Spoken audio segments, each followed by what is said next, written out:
tentang Islam Jamaah. Islam Jamaah ini juga sudah pernah dilarang oleh Kejaksaan Agung. Kemudian karena dilarang mereka berubah warna, berubah baju dengan lem kari. Lem kari dilarang lagi karena bikin resah, sering dirusak, diserbu oleh umat Islam. Dia mengganti nama dengan LDI. Dan itu adalah aliran sesat yang sebetulnya agak dilindungi oleh pemerintah, karena pemerintah adalah politik ya.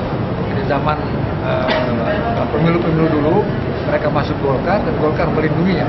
Maka sekarang kita mengharapkan kalau Golkar betul-betul demi kepentingan umat, bangsa dan agama Tuhan Yang Maha Esa, mestinya orang Golkar yang beragama Islam itu juga memelihara ajaran Islam dari sesatnya ajaran Islam Jamaah LDI. Untuk mengetahui imamnya itu seperti apa, itu perlu dilihat lakon-lakonnya, diantaranya ucapan-ucapannya. Ucapan-ucapannya itu ketika mengadakan pengajian pun sudah sehari-hari dengan perkataan yang jorok-jorok, cabul dan sebagainya, dan itu dalam bahasanya saru. Nah, padahal di dalam Al-Quran Allah menegaskan la yuhibbullahul jahra bisu'i minal qawli illa man zulim. Allah tidak suka berkata terang-terangan mengenai keburukan dari suatu ucapan kecuali orang yang dizolimi. Jadi yang berkata jorok-jorok seperti ini berarti tidak pantas sebagai imam.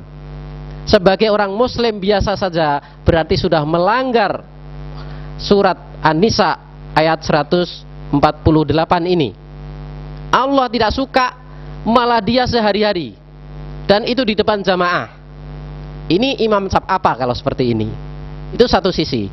Kemudian di dalam Islam orang itu tidak boleh menzalimi. La dororo wala diroro. Itu di dalam kaidahnya. Tidak boleh berbuat madorot baik untuk dirinya maupun untuk orang lain. Nah, Nur Hasan Ubaidah ini telah menikahi wanita-wanita untuk memuaskan seksnya itu dengan menikahi wanita-wanita yang menurut Departemen Agama, penelitian Departemen Agama, wanita yang dicerai saja oleh Nur Hasan Ubaidah itu sudah 13 orang. Sedangkan saya tanyakan kepada Pak Kiai Hasyim Rifai, berapa Pak Kiai Hasyim Rifai? Bapak kan sudah 17 tahun mengikuti Nur Hasan Ubaidah. Sebenarnya berapa wanita yang diceraikan oleh Nur Hasan Ubaidah? Jawab Pak Kiai Hasyim Rifai yang di Kediri ini, wah sudah tidak bisa dihitung lagi dek. Nah, jumlahnya tidak bisa dihitung lagi wanita yang diceraikan oleh imam palsu ini, Nur Hasan Ubaidah. Istri 1, 2, 3 itu tetap, yang keempat itu ganti-ganti, dipakai sebentar, cerai, nikahin lagi yang lain. Padahal Nabi Muhammad SAW bersabda, innallaha la yuhibbu kulla dhawakin minar rijali wala kulla dhawaqatin minan nisa. Sesungguhnya Allah tidak suka kepada setiap laki-laki yang tukang cicip-cicip, dan tidak suka kepada setiap perempuan yang tukang cicip-cicip. Apa itu maksudnya? Bukan mencicipi makanan, tetapi adalah mencicipi, yaitu menikahi seseorang, kemudian sudah dipakai, dicerai, ganti, menikahi yang lain lagi, dipakai, diceraikan lagi. Nah, ini hadis riwayat Ibnu Abi Syaibah. Dari sini seorang imam kok seorang yang tidak dicintai oleh Allah lakonnya itu, dan tidak bisa dikatakan bahwa itu membantu, tetapi justru menzolimi. Nah, kalau sudah seperti itu, maka sebenarnya dari segi ajaran mankulnya maupun baiatnya, yang baiat itu di dalam Islam pun sebenarnya kalau toh tidak berbaiat kepada khalifah yang memang resmi pun, seperti Abdullah bin Umar tidak berbaiat kepada Ibnu Zubair, itu juga Padahal Zubair ini sebagai khalifah yang resmi, tetapi tidak dikafirkan.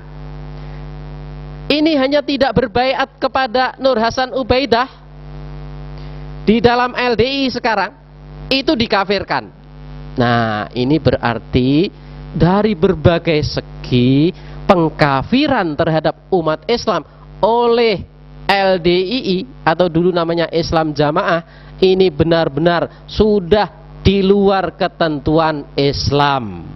Oleh karena itu, di saat Majelis Ulama sekarang tegas, di antaranya telah memfatwakan kembali Ahmadiyah yang di Munas kedua MUI Majelis Ulama tahun 1980 zaman Pak Profesor Hamka, itu telah menegaskan Ahmadiyah itu di luar Islam dan sesat menyesatkan. Maka di Munas yang ketujuh bulan Juli tahun 2005 ini Majelis Ulama lebih menegaskan lagi bahwa Ahmadiyah itu di luar Islam, sesat menyesatkan, dan pengikutnya adalah murtad. Nah, ini berarti lebih tegas lagi, walaupun kemudian Gus Dur Abdurrahman Wahid, Ulil Absar Abdallah yang ketua jaringan Islam Liberal, Dawam Raharjo, Johan Effendi, Musdah Mulia, dan orang semacamnya, sampai Salahuddin Wahid juga ikut-ikut, walaupun pura-pura kemudian saya tidak ikut, tetapi malah nulis agar dialog, padahal Ahmadiyah untuk dialog itu sudah ditantang LPPI tetapi tidak mau. Jadi ternyata ketika Majelis Ulama memfatwakan sesatnya dan murtadnya Ahmadiyah baik Lahore maupun Qadian, maka ditentang oleh orang-orang model Gus Dur dan Ulil Absar Abdallah. Bahkan Dawam Raharjo menginginkan agar MUI dibubarkan. Ketika Ahmadiyah agar dibubarkan, Dawam Raharjo tidak terima. Tetapi ketika Majelis Ulama menjelaskan kepada umat bahwasannya Ahmadiyah itu sesat menyesatkan di luar Islam dan orangnya itu murtad, maka Dawam Raharjo justru menginginkan agar MUI dibubarkan. Ini terbalik. Maka Ketua Majelis Ulama Kiai Haji Ma'ruf Amin yang Ketua Majelis Fatwa Majelis Ulama mengatakan, apa kapasitasnya Dawam Raharjo untuk membubarkan Majelis Ulama. Nah, juga Islam liberal, juga tentang sekulerisme, juga tentang pluralisme agama, artinya menyamakan semua agama, itu telah dinyatakan oleh Majelis Ulama dalam munasnya yang ketujuh di Jakarta Juli 2005 ini, bahwasannya sekulerisme, kemudian liberalisme dan pluralisme agama yang menyamakan semua agama itu adalah bertentangan dengan Islam. Maka LDII yang jelas-jelas bertentangan dengan Islam ini mesti disamakan masalahnya dengan Ahmadiyah, yang Ahmadiyah juga mengkafirkan orang selain non-Ahmadiyah dikafirkan, sedangkan LDI atau Islam Jamaah juga mengkafirkan orang selain LDI atau Islam Jamaah. Nah, jadi dalam keadaannya sebenarnya ada kesamaan-kesamaannya. Maka mudah-mudahan LDI benar-benar dibubarkan secara praktek, bukan sekedar larangan seperti yang Jaksa Agung itu tahun 1971 kemudian ganti baju menjadi Lemkari dan kemudian menjadi LDII. Bapak-bapak, ibu-ibu dan jamaah rahimakumullah, keterangan ini mudah-mudahan bisa difahami dan kita benar-benar bisa menjaga diri kita, yaitu sesuai dengan anjuran dari Allah Subhanahu wa taala, ya ayyuhalladzina amanu qu anfusakum wa ahlikum naro. Wahai orang-orang yang beriman, jagalah diri-diri kamu sekalian dan keluarga kamu sekalian dari api neraka. Kesesatan yang menjerumuskan kepada api neraka adalah kesesatan yang paling tinggi, itu kesesatan akidah. LDII kesesatannya bukan sekedar kesesatan menikahi itu tadi, tetapi adalah kesesatan yang menganggap bahwa Islamnya yang sah hanya keislaman mereka. Ini berarti memberikan syarat yang sangat ketat bahwasannya keislaman yang benar hanya keislaman mereka. Ini adalah satu hal seakan-akan